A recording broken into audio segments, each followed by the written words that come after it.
their tickets to go to the NBA Cup. Let's start with the Lakers and the Spurs, Chandler. Yes, sir. It was a little ugly, and it got ugly quick. A little resilient comeback there for the Lakers towards the end there, but they are on their way to Vegas. 132, 119. Stephon Castle, 30, 10, and 6. De'Aaron Fox, 20. Luka did have 35, 8. LeBron, 19 and 15.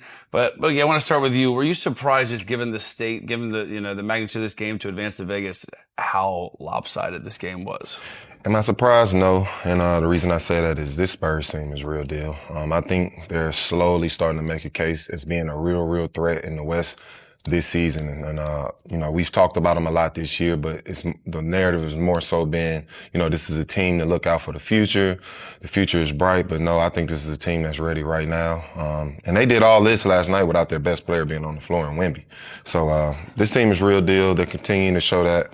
I love what I'm seeing. De'Aaron Fox, obviously, the big trade piece that they acquired last season, and he's doing minimum work. No disrespect, but it's minimum work, and it just goes to show how talented this team is this season. So you know what? I am though. I thought the Lakers were going to put up a bigger fight than this. When the lights are bright, the Lakers are usually a team that wants to be a part of the show, especially something that's exciting as the NBA Cup going down in Vegas. But I thought the Spurs, their pace was too fast for them. They got a bunch of shots up. They were shooting it early in the shot clock.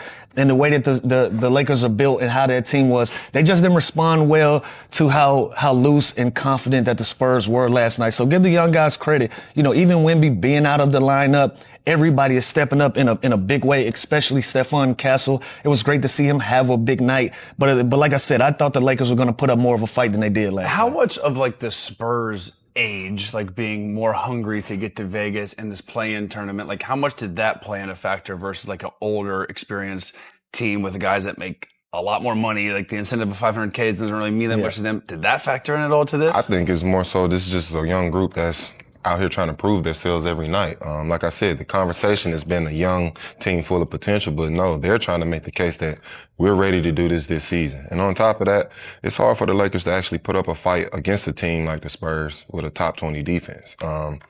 Their defense is their glaring hole right now. Offense, everything is flowing. They got the three-headed monster in Luka, Austin Reeves, and LeBron. But the defense is the glaring hole for the defense, and that was part of the glaring hole for this team, and that's part of the problem and the results of last night. I thought they were motivated to get to Vegas. Lakers. Listen, even when I looked at the OKC game and I watched Shea in his post game, he said it was a little money on the line. Even the MVP is mindful that there's a goal here, and we talked about it. When we're competitive people, and it's anything that's on the line that we can win or we can accomplish, we want that, right? And so when I looked at the Spurs last night, they looked like a young team that wanted to have a week in Vegas to have an opportunity to win some money, have an opportunity to have some fun, and take a break within the season and just have an opportunity to really enjoy themselves somewhere different in the market that they're not usually in. Also, as part of it, LeBron and Luka, these guys trying to get that bonus for Dalton Connect, trying to get that bonus for Jake LaRavia that haven't made that type of bread? I think we've gotten to the point they want it for themselves now. They just go to Vegas during the season. So. Yeah, we heard it. Josh Hart last year said, "I want that watch." We heard Austin Reeves, "I want to be a part of this particular golf club." Bobby Portis redid his mom's Bobby crib. Portis did his 500K is a lot of money to anybody. I don't care how much money you make. I don't care what's on your contract. A free $500,000 that's not on the books that you can go out and spend and do what you want to do with it. I'm motivated to go grab that. So a game like this with a young team like the Spurs, how much of a confidence boost is this to get over the Lakers, knock off LeBron, knock off Luka on the road, and now get a chance to face the odds-on favorite to win it all this year? I think this is exactly what they want. And on top of that, without Wemby, I think this is exactly what they want. They'll continue to improve throughout the season. This is a momentum boost for them. And obviously it helps that team and the camaraderie. So I think this team will continue to grow this season and only continue to get better. Yeah, it helps. And we talked about it.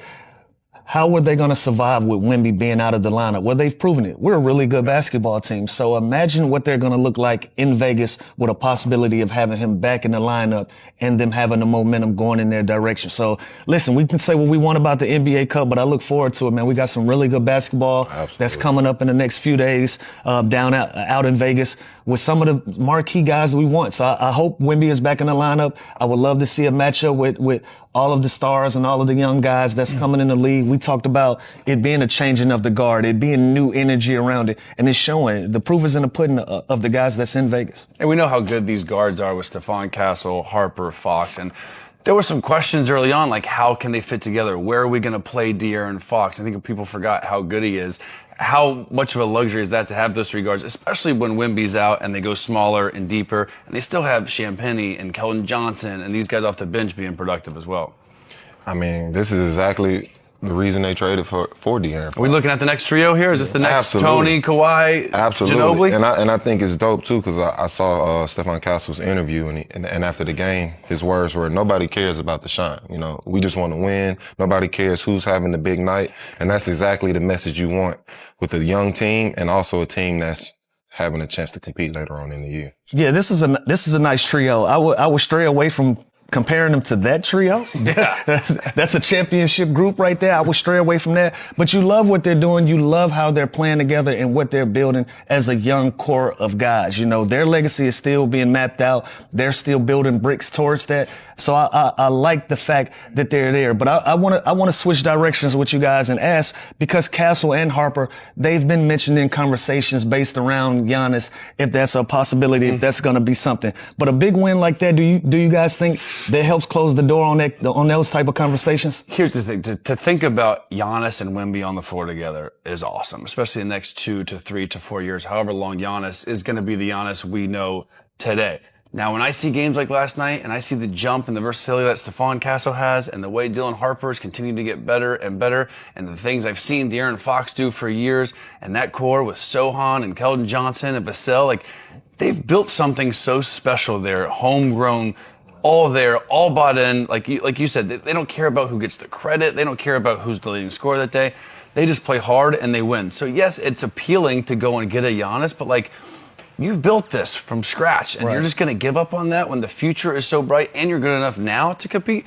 Boogie said before the game he thinks the Spurs might be the second best team in the West right now. Absolutely. And that's over the Lakers, over the Nuggets, over the Rockets. So I do think you got to look at all options, but I'm on the fence now because I've seen too much. I've seen too much potential and I've seen too much production right now to not let this play out, not let this core continue to grow and really contend. Yeah, I couldn't agree more. I think you hit it right on the head. And as far as, you know, making a move like a Giannis, that's a big splash. And for me, that's not something you do mid-season. That's an off-season type of move. Right. So I do think, you know, with that big win last night, if I'm the Spurs, I want to see how this season finishes out. I want to see what this product looks like throughout the rest of the season before I go and make a huge decision with trying to go add a guy like Giannis. So I think this young team has shown that they are the real deal. They have all the potential in the world, and this isn't something that, you know, we have to look forward to 2, 3, 4 years from now.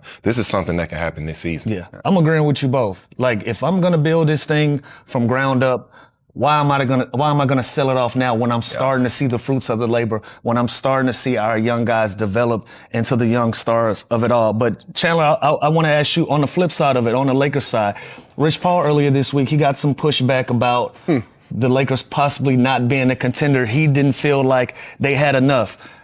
Did this game last night kind of prove him right a little bit? They looked a little exposed last night, and I think defensively, when you have guys like Austin Reeves and Luka that have such a high rate, they're never going to be an elite defensive team. I think right now they're 21st in efficiency, they're 18th ranked defensive rating. So they're so good offensively, we know that they're going to score a lot of points. Luka, Austin Reeves, whatever you can get from LeBron at this point, being a point forward is going to help. But I do see, and I look in the market, and I see like a Herb Jones. I see like a 3-and-D guy that can clamp and really relieve the pressure from Austin Reeves, from Luka, for them to kind of take the next step. Now, we always talk about the West. We know how good the Thunder are. They're on pace for a historic season. The Nuggets are really, really good. The Rockets are really, really good. So after those three teams, and the Spurs are right there, like Boogie said, but are they a contender? I agree with Rich Paul. I don't think they are right now. I think they are a dangerous out. I'd hate to have to play this team and beat them 4 times in the playoffs, but they are missing something, and that is a defensive wing that can go on lockdown and really allow those two guards to do what they do and go get that easy 30, 40 points a night. Did you play with Herb Jones? I didn't. Okay. That is a Bama boy, though, so okay, he gets all my love. Roll Tide.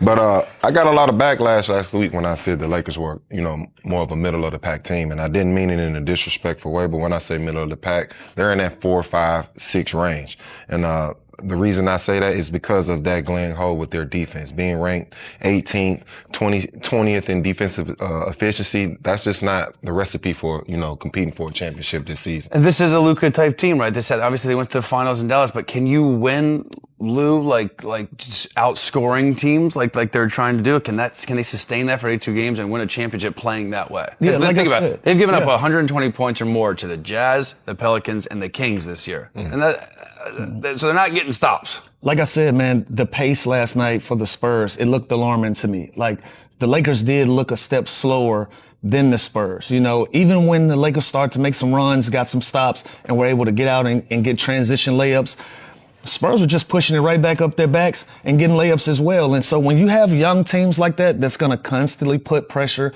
on you on the defensive end, you got to find those guys that's going to be able to help you finish some of those things. One of the positives last night, though, the old man was out last night. Yes. I want to take a look at this video, man. LeBron caught our guy Luke Cornett slipping at the rim last night. This was good to see. Just another one bites dust. And look, me and Boogie were talking about this. This isn't like a vintage LeBron elbow over the rim dunk, but it is crazy to see him get downhill, and that reaction says it all. No, that's pure. Listen, that is pure excitement because he hadn't been over the rim in this fashion in a very, very long time. By the way, blowing by Vassell is almost more impressive than dunking on Cornette in this thing. He still got that well, burst. That ain't a blow by. It took him 2 dribbles to get past. Listen, in the past, this LeBron James, that's 1 dribble, and I'm on top of the rim. Absolutely. And I'm dunking on whoever's there. It took him 2 dribbles to get there and about a 25-inch vert to get over the fact that he's just doing that still at this age. It's amazing. I can't do that right now. Yeah. It's amazing. All right, well, there was another game, kind of, last talk night. about it. Suns at Thunder, and this one got ugly, and it got ugly quick. The Thunder blew out the Suns